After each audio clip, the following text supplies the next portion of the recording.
Erekiko diogu, horretarako gaurkoan gurekin daukagu Mikel Otero, EH Bilduren legebiltzarkidea eta trantsizio energetikoko idazkaria, eguerdion. Kaixo, eguerdion, berriz ere. Beno, gaurko berria bada ez, Nord Stream gazbidetan izandako ihes horiek, gobernu batzuek dagoeneko sabotaia hitz egiten ari diren bitartean, zuk zein kutsu hartzen diozu gertatutakoari? Bueno, nik uste dut hor Danimarkako gobernuak esan duen moduan egon diren gertakari hauek oso arraroa dira, ez da? Kontutan eduki behar da, Nord Stream gasoductoa itxea 750 metrora dagoen instalazio handi bat dela, eta hori zulatzea oso gauza gertakari arraroa da, ez da? Eta gero, hiru lekutan zulatu dira bi gasoductoak, horrek esan nahi du, probabilistikari behiratzen baldin badiogu oso aukera gutxi daudela, ez da? Horrek eramaten ditu edo eramaten gaitu guztiok kezka handi bat azaltzera, ze egon daiteke honen atzean nolabait ere edo sabotei bat edo ez dugu hartu behar ere gerra baten erdian murgildua daudela Europan eta, gerra, akto de guerra edo ez, gerra gertakari bat ere izan daitekela, ez da. Dena den Europaren gazarekiko menpekotasun hori agerian uzten du berriro ere honek, ez? Nik uste dut berriro ere erakusten dela hemen zaurgarritasun bat Europa osoan. Egia da, efektu praktiko zuzenik edo epe motzekorik ez duela izango, ze Nord Stream 2 gasoduktoa etzegoen martxan, etzen martxan inoiz hartu, eta Nord Stream 1 gasoduktoa Errusiak itxi zuen hor pieza batzuk mantenimendurako eta pieza batzuk bidali eta ekarri eta gero, eta esan zuten azkenean ez zutela berriro gasa konektatuko santzioak kentzen ziren arte eta santzioak antza ez dira kenduko epe laburrean, ezta.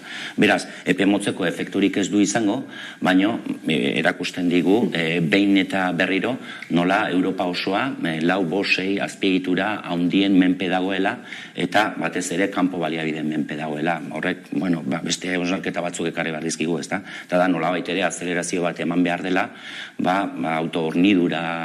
Europako autohorniduran eman behar dituen pausuetan, eta batez ere, baliabide fosilak, ezagaztu Nord Streamean gaz fosila ekartzen dela, eta baliabide fosilen aroarekin amaitzeko azelerazio bat eman behar dela. Gurean, energia krisiaren testu inguru horri aurre egiteko herri itunez, estatu itunez, horien beharra ez aldarrikatu da, batez ere kurtso politikoaren hasieran, energiaren inguruko itun zabal bat egikaritzea posible dela ikusten duzu? Nik ez dakit posible den, nik ikusten dudana da beharrezkotasun bat, argi dago gure egoera energetikoa ez dela bat ere ona, askotan hitz egin dugu honetaz, kanpo menpekotasun handia dago, berriztagarrien edapen oso txikia dago, eta hemen gauza batzuk egin behar dira, eta energiaren arloan egia da gauzak egun batetik bestera ez direla egiten, proiektuak epe luzerako izaten dira, eta transizio energetiko bat egiteko hamarkada batzuk ere behar dira, ezta? Hori alderatzen badegu ohiko denbora politikoekin eta eguneroko ikamikekin, hor kontraesan bat edo dago, ezta? Azten bagara, energiaren inguruan, trastuak batzuk besteari botatzen, urtero edo autoskundea dauden bakoitzero, eta reprotxeen bitartez, uste dugu, aurrera pausuak ematea askoz ere zailago izango dela. Beraz, beharrezkoa dela oso argi ikusten da. Egia da baitere, orain arte batzuek eta besteek interes desberdinak ordezkatu ditugula, eta ikusi beharko dugu hor, aman komunean ezarri daitezken oinarri batzu jartzeko gaitasuna daukagun. Ikuste dut bidea esploratu behar dela, herri honek hainbat aspektu klabeetan herri itun zabalak behar dituela, bai eremu politikoan etorriko direna, bai herritarren eremuan edo sindikatu eta enpresen inguruan eta elkarrizketa zabal baten bitartez, hainbat aspektu funtsezkoak direnak landu behar dira eta energia horietako bada durarik gabe. Balizko energia itun zabal horren oinarriak zeintzuk izan beharko lirateke? Kontu generikoetara baldimagoaz, nik uste dut errelatoa nahiko argia dela, ezta?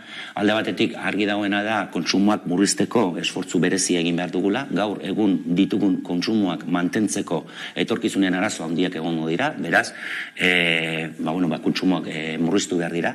Beste alde batetik, uste dut, beste zutabe edo zutoin bat izan behar duela, energia fosilak, petrolioa eta gasaren nolabait ere abandonatze edo atzean uste bide horri bat markatu behar dugula, naiz eta jakin urte batzuetan baliabide hauek ere beharko ditugula, baina apostu argia hemendik aurrera baliabide fosil gutxiago kontsumitzeko eta horretarako ze mekanismo erabili behar ditugun, ezta. Eta gero beste hirugarren zutoin potente bat izango litzateke energia berriztagarrien edatze bat, zabaltze bat, orain arte ematen ari dena baino askoz azeleratua leku, modu eta eskala ezberdinetan, ezta. Baina nik uste dut honen inguruan, guzti honen inguruan ere beste hausnarketa bat egin behar dela.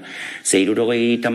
hamarkaden amaieran petrolaren krisi, mundu mailako krisi bat egon zenean, Euskal Herrian edo bintzat Euskal Autonomian hausnarketa batzuk egin ziren eta hainbat mekanismo, hainbat herramienta jarri ziren martxan energiaren Euskal Erakundea eta bar, hausnarketa horren ondorioz jaio ziren. Nik uste dut hemen hausnarketa bat egin behar dugula, ea zer herramienta, zer mekanismo, arlo publikotik behar ditugun, adosten diren oinarrizko zutoin edo politika energetiko publiko horiek aurrera eramateko. Gauzetako bat aipatu berri duzuna da erregai fosilak alde batera usteko behar hori, baina badirudi testuinguru bizi garen testuinguru honetan, krisi testuinguru honetan, herrialde batzuen autua izaten ari dela kontrako norabidea hartzea, erregai fosilen aldeko apustu hori indartzearena. Uste duzu estrategia komun bat falta dela? Bueno, nolabait ere, esan behar da, azkeneko hilabetetan, horniduraren etete horrek ekartzen duen bertigo horrek edo desesperazio horrek bultzatu dituela herrialde desberdinak, nolabait ere larrialdiko mekanismoak aktibatzera, ezta. Argi dago, ze transizio energetikoaren bide horriak edo zutoinak nahiz eta gutxi gora bera argi egon prozesua nekez edo zailki izango dela lineala, hau da, aurrera pausuak eta atzera pausuak egon behar direla. Hemen kontua da, ea nola guztartzen den, batean ekonomia osoa paralizatua edo geldirik ez geratzeko hartu behar diren koiunturazko neurriak edo geratzeko etorri diren neurriak diren. Hau da, hilabete gutxi batzuetan egoera zail honetatik nola atera, hor ulertu daitezke neurri desberdinak hartzea, ze benetan horniduraren etetearen arriskuak oso handiak dira, gu guztion bizitzarako, baina uste dut oso argi eduki behar dela, itzuli behar dela deskarbonizazio eta transizio energetikoaren bide horrietara. Nik esperantza hori dut, arazo koiuntural honi aurre egiteaz aparte, behar diren bideak hartuko direla, eta azelerazio handiagoarekin, ze atzera pauso hauekin ere denbora galtzen ari gara. Ez bakarrik energia krisiari lotuta, ezek eta larrialdi klimatikoa ere kontuan izan da ez, nazio artean eta Europa mailan ere dagoeneko egin diren itunak eta epe mugak bermatze aldera, ez? Egia da, ez du bat ere mesederik egiten, Europar parlamentuan bozkatu zen bezala, gasa edo nuklearra eta energia berdeak bezala izendatzea, pixka bat, bide okerrean eragiten dutelako, ez da. Ikusiko dugu, ea koiunturazko neurriak diren, eta benetan aldaketa klimatikoari aurre egiteko hartu behar den bidea edo hartu behar diren neurriak eta hartu behar den abiadura benetan hartzen dugun, ze kontutan eduki behar dugu, neurri atzerakoi hauen aurretik ere, behar genuen abiada ez ginela hartzen ari, eta komunitate zientifikoak oso argi adierazita utzi du azkeneko txostenetan, esan ez, nolabaiteko gure deskarbonizazio bide horria eramango duela planetaren berotze maila oso altuetara, 3 edo 4 graduetakoa. Beraz, oso adi jarraitzeko kontua izango da datozen hilabetetan. Energia berriztagarriei dagokionean, Euskal Autonomia Erkidegoan uste duzu adostasun zabala, apustu hau batekoa dela energia berriztagarrien aldeko hori? Nik esango nuke diskurtso orokorretan gailendu dela, azkenean, edo behingoz gailendu da energia berriztagarrien aldeko apustu benetazko eta sendoa egin behar dela, ezta. Ez dakit hori ze puntutaraino den bateragarria beste leku batzuetatik entzuten diren mezuekin edo egiten diren bozketekin, ezta. Zer nahi dute, energia berriztagarrien aldeko autua egiten dela esan bai, baina gero aldi berean, hainbat alderdik, EAJ tarte, botoa ematen dute, energia nuklearra eta gasa, energia berde kontsideratzearen alde, edo gasari lotutako hainbat azpiegitura berri proposatzen ari dira, ezta. Eta de hecho, energiaren euskal erakundea ere, energia berriztagarriez eta asko hitz egiten ari da, baina egia esan gaz fosilian zentratutako enpresa bada, ezta. Bueno, lehendabiziko pauso bada, esan nahi dut ongi etorriak denak zera berriztagarriak bide bakarra edo lehen itxi behar den bidea dela esaten duten diskursoetara, gu hor aspaldian gaude, baina gero orain goazen diskurtsoiek benetan praktikara eramatera, eta hasieran esan dudan bezala, transizioan ere egongo diren beste baliabide horiek ere, atzean usteko bide horri garrantzitsu bat eta neurri garrantzitsu batzuk hartzen ditugun, ezta. Eta praktikara eramate horretan ereduak, zenolako ereduak ere hartuko du garrantzia. Korapiloa esango zenuke bertan dagoela? Nik uste dut eredua korapiloetako bat dela, ezta? Energiaren arloan klabeak desberdina dira eta asko dira, baina nik uste dut energia ekoizterako, banatzerako eta saltzerako orduan orain arte jarraitu den eredua kaltegarria dela, ezta? Ez da bakarrik energia berriztagarria izatea edo ez, baizik eta energia berriztagarri hori nola ekoizten den eta nola saltzen den, eta jasotzen dutenek, jasotzen dugunok, hau da, herritarrak, zein enpresek eta bat, ze paper jokatzen dugun horretan, ezta? Orain arte, eskema bat egon da, non enpresa handi gutxi batzuen eskuetan egon den energiaren sektore ia osoa, eta uste dugu hor hau demokratizatu behar dela, eta hemen jendeak zer esana bat duela, ez dela bakarrik energia kontsumitzen duen agente pasibo bat, baizik eta energia ekoizleak ere izan behar dutela, izan behar dugula guztiok, nolabait ere guk ere gure kargu hartuz, gure ardura hartuz, guk egiten dugun energiaren kontsumoan. Horrek ereduaren inguruan eztabaidatzera eramaten gaitu, eta guk benetan sinesten dugu eredua aldatu behar dela, eta kontrola esku gutxi batzuetatik egotetik, esku arlo publikoan alde batetik, eta bestalde herritarren eskuetan ere egon behar duela, ezta. Baita ere, energia ekoizpen instalazioen jabegoan ere, ezta. Eskema hori eraldatzeko prozesuaren aukera ikusi duzu, lehen begirada batean behintzate Norvegiako Statkraft enpresak egin duen iragarpenean, ezta? Ikusi bada hemen nik uste dut berritasun bat dagoela, ezta? Orain arte, energia proiektu handiak, hau da autokontsumoaz edo komunitate energetiko txikiez edo haratagoz zioazen proiektuetan, hemen enpresa handiak etortzen ziren, beraien planak egiten zituzten, inorekin ez zuten konsultatzen edo ia inorekin, eta gero, herritarrak, udalak eta medioetan eta enteratzen ziren, ezta? Eta gainera, eskema batean, non, ekoizpen makinak edo instalazioak gureak izango diren, eta gero, salduko dizuegu, merkatuaren prezioaren arabera, dagokion prezioan, ezta.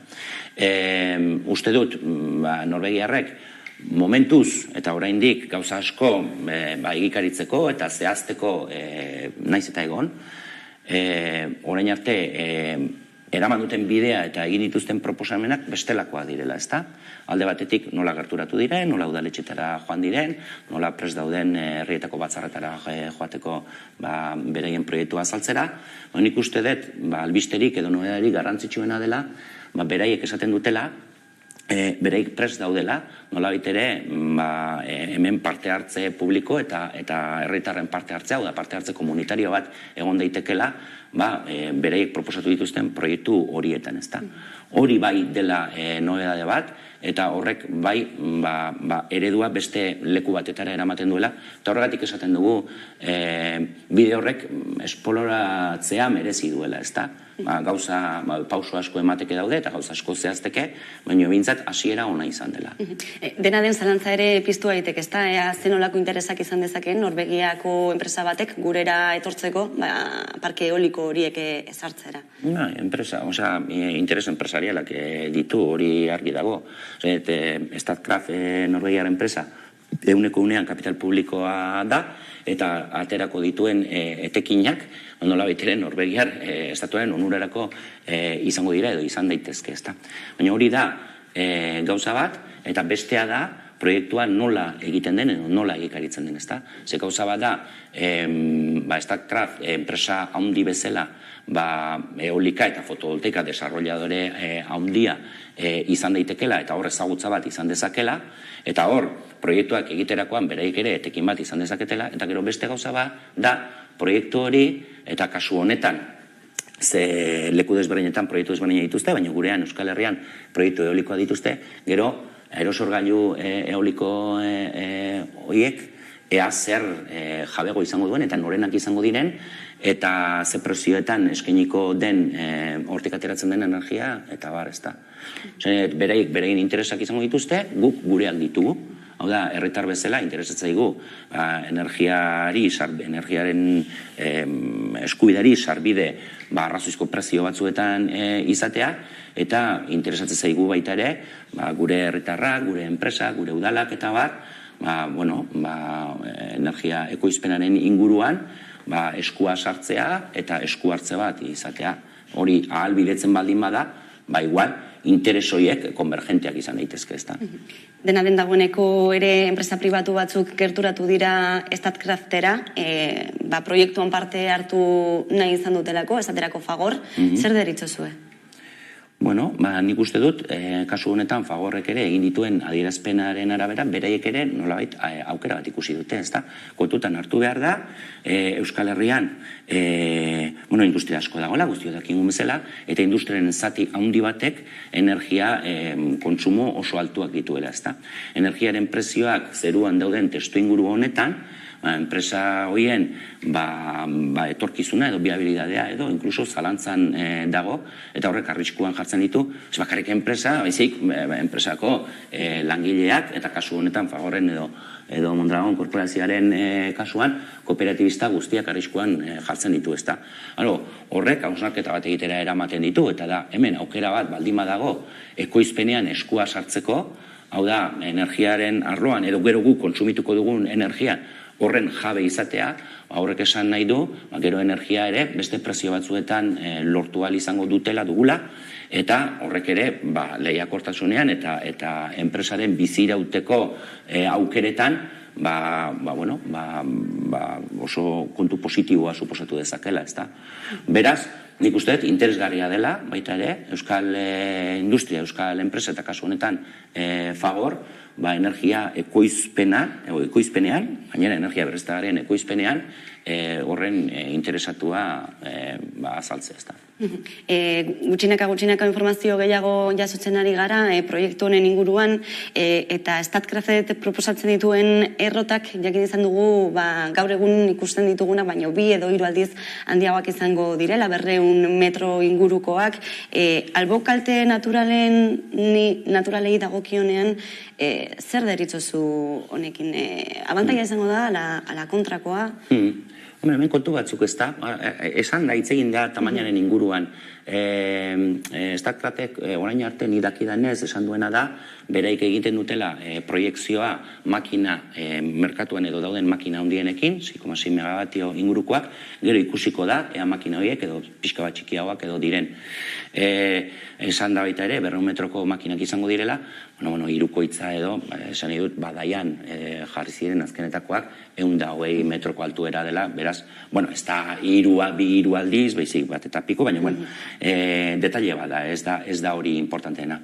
Egia da, eta arrazoi duzu, aerosorgailua jartzea edo instalazio fotovoltaiko handi bat jartzeak ingurumen kalteak dituela, baina, kontutan eki behar dugu, baita ere, instalazio guztiek dutela ingurumen kalte bat. Ez bakarrik ingurumen kalte zuzena jartzen duzun lekuan ze afekzio batzu ditu, baizik eta zuk instalazio hori jartzeko behar dituzun makineria eta bat lortzeko, horrek mehatzgintza eta bat dituelako atzean, eta horrek ere inpaktua duelako. Baina baita ere inpaktu oso handia du ekologikoa baliabide fosilen erretzeak, eta guztio dakingun bezala, aldaketa klimatikoaren arrazoi nagusia hori da, eta biodibertsitatearen galeraren arrazoi nagusia aldaketa klimatikoa da baita ere. Beraz, ikusi behar da, alde batetik, lekuan leku zein den afekzioa, eta oraindik ez Statkraften eta ez beste hainbaten proiektuen ingurumen inpaktu azterketak ez daude, beraz goazen ikustera ea txosten hauek zer dioten, ze nolako kalte zehatzak egingo dituzten, eta ikusi dezagun ea egingo dituzten kalte horiek murrizteko ea neurri korrektore batzuk edo jarri daitezken, adibidez aerosorgailuak mugitu, edo baxuagoa jarri, edo hainbat neurri egon daitezke, edo konpentsazio neurriak eta bar, baina gero baita ere, mesedez, goazen kalkuluak egitea, ea orokorrean ekologikoki zer den kaltegarriagoa gaur egun dugun eredu energetikoa bera edo transizio energetikoari bideratutako proiektuak ekarri dezaketen bestaldeko onura ekologikoak, ezta. Alderatuz beti ere, kontutan izan da, inpaktu ekologikoak egongo direla,